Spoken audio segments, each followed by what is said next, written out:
ಸದಾಶಿವಸಮಾರಂಭಂ ಶಂಕರಾಚಾರ್ಯ ಮಧ್ಯಮಾಂ ಅಸ್ಮದಾಚಾರ್ಯ ಪರ್ಯಂತಂ ವಂದೇ ಗುರು ಪರಂಪರಾಂ.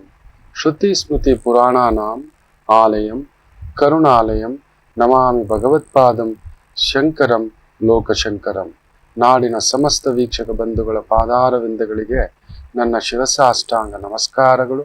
ಬಹು ವಿಶೇಷವಾಗಿ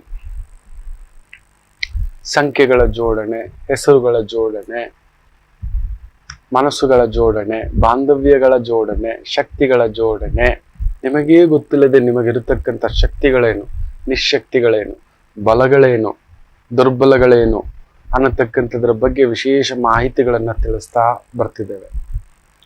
ಅಪ್ಪಿ ತಪ್ಪಿಯು ನೋಡಿ, ನಮಗೇ ಗೊತ್ತಿಲ್ಲದೆ ನಮ್ಮ ಪ್ರಕೃತಿ ನಮ್ಮ ಕರ್ಮಕ್ಕೆ ತಕ್ಕಂತೆ ನಮಗೊಂದು ಯೋಚನೆ, ಆಲೋಚನೆ, ವಿವೇಚನೆ, ಸುಲೋಚನೆ ಇವುಗಳನ್ನು ಕೊಡತಕ್ಕಂಥದ್ದು. ಎಲ್ಲರೂ ಅವ್ರ ತರ, ನಾವು ಎದುರುಗಡೆ ಅವ್ರ ತರ ಯೋಚನೆ ಮಾಡೋಕ್ಕಾಗೋಲ್ಲ, ಅವ್ರ ತರ ಬದುಕ್ಲಿಕ್ಕೆ ಆಗೋಲ್ಲ, ಅವ್ರ ತರ ಮಾತಾಡ್ಲಿಕ್ಕೆ ಆಗೋದಿಲ್ಲ. ಅತಿ ವಿಶೇಷವಾಗಿ ಎಲ್ಲರೂ ನವರತ್ನಗಳನ್ನು ಧರಿಸಲು ಆಗುವುದಿಲ್ಲ. ಯಾರೋ ಹೇಳಿದ್ದಾರೆ, ನಾನು ನವರತ್ನ ಧರಿಸ್ಬಿಡ್ತೇನೆ ಗುರುಜಿ. ಮೇಷರಾಶಿ ಆಗಿದ್ದೀರಿ, ಭರಣಿ ನಕ್ಷತ್ರ, ಶುಕ್ರ ನಕ್ಷತ್ರ ಚೆನ್ನಾಗಿದೆ, ಚಂದ್ರ ಸುಖಕಾರಕ, ವಿಶೇಷವಾಗಿ ಲಗ್ನಭಾವ, ತನುಭಾವ, ಮೇಷಲಗ್ನ, ಮೇಷರಾಶಿ, ಭರಣಿ ನಕ್ಷತ್ರ ಚೆನ್ನಾಗಿದೆ, ವಜ್ರ ಧರಿಸ್ಬಿಡೋಣ. ಯಾವುದೇ ಕಾರಣಕ್ಕೂ ಮೇಷಲಗ್ನದವರು ವಜ್ರವನ್ನು ಧರಿಸುವ ಹಾಗಿಲ್ಲ. ಇದನ್ನು ನೆನಪಲ್ಲಿ ಇಟ್ಕೊಳ್ಳಿ. ಯಾವುದೇ ಕಾರಣಕ್ಕೂ ವಜ್ರವನ್ನ ಮೇಷರಾಶಿ ಮೇಷಲಗ್ನದವರು, ನೀವು ಪುರುಷ ಗ್ರಹ, ವಿಶೇಷವಾಗಿ ಯುದ್ಧ ಗ್ರಹ, ಯುದ್ಧ ಮಾಡತಕ್ಕಂಥವ್ರು, ರಕ್ಷಣೆ ಮಾಡತಕ್ಕಂಥವ್ರು, ರಕ್ಷಿಸ್ತಕ್ಕಂಥವರು, ಪೊಲೀಸು, ಲಾಯರು, ರಕ್ಷಣಾ ಇಲಾಖೆ, ಡಾಕ್ಟರುಗಳು, ಅಡ್ಮಿನಿಸ್ಟ್ರೇಷನ್, ಈ ರೀತಿಯ ವೃತ್ತಿ, ಉದ್ಯೋಗ, ನಿಮ್ಮ ಶಕ್ತಿ ಸಾಮರ್ಥ್ಯ ಅಂಥದ್ರಲ್ಲಿ ಗೊತ್ತಿಲ್ಲದೆ ಜಾತಕ ಪರಾಮರ್ಶಿಸದೆ ಅಕಸ್ಮಾತ್ ಶುಕ್ರ ಕೃತಿಕಾ ನಕ್ಷತ್ರದಲ್ಲಿ ಇರಬೇಕು, ಅಲ್ಲಿದ್ರೂ ಕೂಡ ಸುಟ್ಟಾಕ್ಬಿಡ್ತಾನೆ ವಜ್ರ ಧರಿಸಿದ್ರೆ. ಯಾಕಂದ್ರೆ ಕೃತಿಕಾ ಸೂರ್ಯನ ನಕ್ಷತ್ರ, ಸುಬ್ರಹ್ಮಣ್ಯರ ಅಂಶ ಅನ್ನತಕ್ಕಂಥದ್ದು. ಸರಿ, ಉತ್ತರ ನಕ್ಷತ್ರದ ಭಾವದಲ್ಲಿದ್ದಾನೆ, ಧರಿಸೋಣವಾ ಅನ್ನತಕ್ಕಂಥದ್ದಾದ್ರೆ ಸಿಂಹರಾಶಿಯ ಉತ್ತರ ನಕ್ಷತ್ರ ಭಾವವಿದ್ರೆ ಧರಿಸೋ ಹಾಗಿಲ್ಲ. ಆದ್ರೆ ಕನ್ಯಾ ರಾಶಿಯ ಉತ್ತರ ನಕ್ಷತ್ರ ಪ್ರಭಾವದಲ್ಲಿದ್ದಾನ ಅಂತ ನೋಡ್ತೇವೆ. ಶುಕ್ರ ನೀಚ, ಆಗ ಧರಿಸೋ ಆಗಿಲ್ಲ. ನೋಡಿ, ಕನ್ಯಾ ರಾಶಿಯಲ್ಲಿ ಸರಸ್ವತಿಯ ಮನೆಯಲ್ಲಿ ಆ ಲಕ್ಷ್ಮಿ ಹೋಗಿ ಕುಳಿತುಕೊಂಡರೆ ಮರ್ಯಾದೆ ಇರೋಲ್ಲ. ಆಚಾರ್ಯರುಗಳು ದುಡ್ಡಿಗೆ ಮರ್ಯಾದೆ ಕೊಡಲ್ಲ, ಮರ್ಯಾದೆಗಷ್ಟೇ, ವಿಶ್ವಾಸಕ್ಕಷ್ಟೇ, ಪ್ರೀತಿಗಷ್ಟೇ. ದುಡ್ಡಿನಿಂದ ಕೊಂಡ್ಕೋಬಿಡ್ತೇನೆ ಒಂದು ಗುರುವನ್ನ ಅಂತ ಅಂದುಕೊಂಡರೆ ದುಡ್ಡಿನಿಂದ ಅಳೆದು ಬಿಡ್ತೇನೆ, ದುಡ್ಡಿಂದ ಏನ್ ಬೇಕಾದ್ರೂ ಮಾಡ್ಬೋದು. ಒಬ್ಬ ಆಚಾರ್ಯರನ್ನ, ಗುರುವನ್ನ, ಸರಸ್ವತಿ ದೇವಿಯನ್ನ ದುಡ್ಡು ಕೊಟ್ಟು ಪಾಸ್ ಮಾಡ್ಕೋತೇನೆ ಆಗೋದೇ ಇಲ್ಲ. ಈಗ ಪಾಸ್ ಮಾಡ್ಕೋಬಹುದು, ನೀವು ಕೆಲಸ ಮಾಡುವಂತ ಜವಾಬ್ದಾರಿಗಳ ಸಂದರ್ಭ ಬಂದ್ರೆ ಸಿಕ್ಕಾಕೋತೀರಿ. ಡಿಸ್ಮಿಸ್ ಮಾಡ್ಬಿಡ್ತಾರೆ. ಒಬ್ಬ ಪೊಲೀಸಪ್ಪ ನೋಡಿ, ಯಾವುದೋ ಒಂದು ಬೆಟ್ಟಿಂಗ್ ಆ್ಯಪು, ಇನ್ನೊಂದು ಎಲ್ಲ ಒಂದು ಕೋಟಿ 1.5 ಕೋಟಿ ಗೆದ್ದುಬಿಟ್ಟೆ ಅಂತ ಹಿಂಗ ಹಾಕೊಂಡು ಡಾನ್ಸ್ ಮಾಡಿದ್ದ, ಡಿಸ್ಮಿಸ್ ಇಲ್ಲ ವಜಾ ಮಾಡಿದ್ದಾರೆ, ಇಲ್ಲ ಸಸ್ಪೆಂಡ್ ಮಾಡಿದ್ದಾರೆ ಅಂತಕ್ಕಂಥದ್ದು. ಅಲ್ಪವಿದ್ಯಾ ಮಹಾಗರ್ವಿ, ಪೂರ್ಣ ವಿದ್ಯಾ ಮಹಾಗರ್ವಿ ಆಗೋದಿಕ್ ಸಾಧ್ಯವೇ ಇಲ್ಲ. ಅಲ್ಪವಿದ್ಯಾ ಮಹಾಗರ್ವಿ ಅಲ್ಲೋಗಿ ನಿಲ್ಲಿಸ್ತು ನೋಡಿ. ಇನ್ನೂ ಒಬ್ಬ ಬಹುದೊಡ್ಡ ಪ್ರಖ್ಯಾತ ಡಾಕ್ಟರ್, ತುಂಬಾ ವರ್ಷಗಳಿಂದ ತಮ್ಮ ವೈದ್ಯಕೀಯ ವೃತ್ತಿಯನ್ನ ಪ್ರಾಕ್ಟೀಸ್ ಮಾಡ್ತಿದ್ದಾರೆ. ಅಲ್ಲಿ ಒಂದು ವೈದ್ಯರಾದ ಮೇಲೆ ಜಾತಿ, ಧರ್ಮ, ಕುಲ, ಎದುರಾಳಿ, ಶತ್ರು, ಮಿತ್ರ, ಬಂಧು, ಬಳಗ ಯಾವುದೂ ಇಲ್ಲ. ವೈದ್ಯೋ ನಾರಾಯಣೋ ಹರಿ.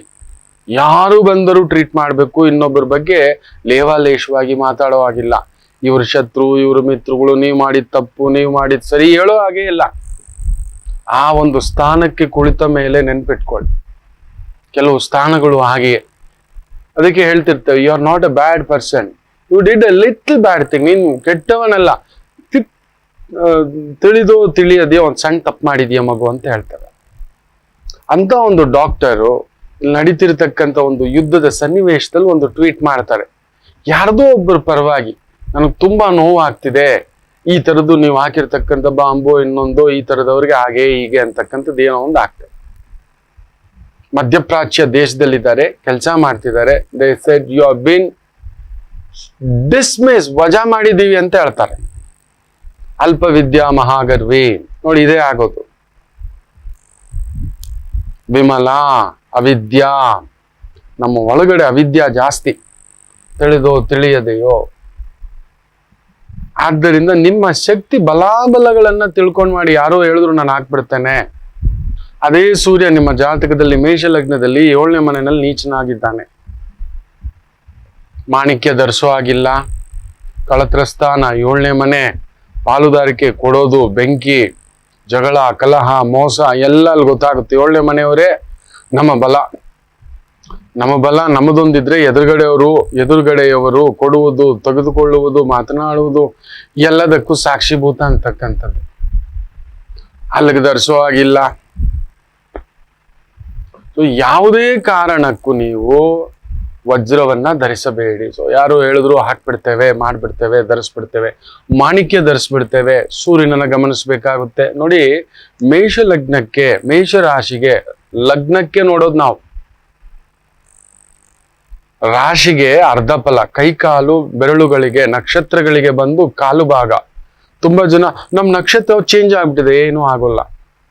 ನಮ್ ರಾಶಿ ಚೇಂಜ್ ಆಗ್ಬಿಟ್ಟಿದೆ, ಏನೂ ಆಗೋಲ್ಲ. ನಾವು ಲಗ್ನ ಚೇಂಜ್ ಆಗ್ಬಾರ್ದು ಅಂತ ನೋಡ್ತೇವೆ. ಲಗ್ನಗಳು ಚೇಂಜ್ ಆಗಬಾರದು.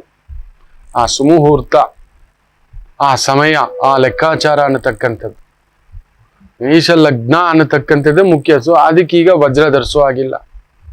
ಮಾಣಿಕ್ಯ ಧರಿಸ್ಬೇಕಾದ್ರೆ ಲೆಕ್ಕಾಚಾರಗಳುಂಟು, ಸಿಕ್ಕಾಬಟ್ಟೆ ಲೆಕ್ಕಾಚಾರ. ಮಧ್ಯಾಹ್ನ ಮಾರ್ಥಾಂಡನಾಗ್ಬಿಡ್ತಾನೆ ಸೂರ್ಯ, ನೆನ್ಪಿಟ್ಕೊಡಿ.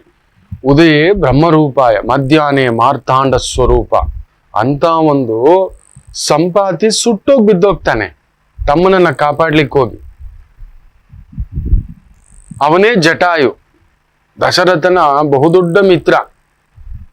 ಹೌದು, ಆತನ ಸೊಸೆಯನ್ನ ಕಾಪಾಡ್ಲಿಕ್ಕೆ ಹೋಗಿ ಜಟಾಯು ಬಿದ್ದೋಗ್ತಾನೆ. ರಾವಣಾಸುರ ಒಡೆದೋಗ್ತಾನೆ. ಕಾಪಾಡ್ಲಿಕ್ಕೆ ಹೋದಂತ ಸಂಪಾತಿ ಇವರಿಬ್ರು ಮಾತಾಡ್ಕೊಂಡು ಒಂದ್ಸಲಿ ಬೆಳಿಗ್ಗೆ ಸೂರ್ಯ, ಸಂಜೆ ಆ ವೈನತೆಯ ವಂಶದಲ್ಲಿ ಹುಟ್ಟಿರ್ತಕ್ಕಂಥವರು, ವಿನುತೆಯ ಮಕ್ಕಳು. ಈಗ ಹೋಗ್ಬಿಟ್ಟು ಸಂಜೆವರೆಗೂ ಬರೋಣ ಕಣೋ ಅಂತ ಹೇಳ್ಬಿಟ್ಟು ಸೂರ್ಯನ ಜೊತೆಲೆ ಪ್ರಯಾಣ ಮಾಡ್ತಾರೆ ಜಟಾಯು ಹಾಗೂ ಸಂಪಾತಿ. ಆದ್ರೆ ಜಟಾಯುಗೆ ತಲೆ ಸುತ್ತ ಬಂದ್ಬಿಡುತ್ತೆ. ಮಠ ಮಧ್ಯಾಹ್ನ ಮಾರ್ಥಾಂಡನಾಗ್ಬಿಡ್ತಾನೆ ಸೂರ್ಯ. ಅವನನ್ನ ಕಾಪಾಡ್ಲಿಕ್ಕೆ ಹೋಗಿ ಸಂಪಾತಿ ಆ ರೆಕ್ಕೆಗಳನ್ನ ಅವನ್ ಕಾಪಾಡ್ಲಿಕ್ಕೆ ಅವನ ಮೇಲೆ ಬಂದಾಗ ಅವನ ಮೇಲೆ ಆ ಸೂರ್ಯ ಕಿರಣಗಳು ಬಿದ್ದು ಅವನು ಸುಟ್ಟೋಗ್ತಾನೆ.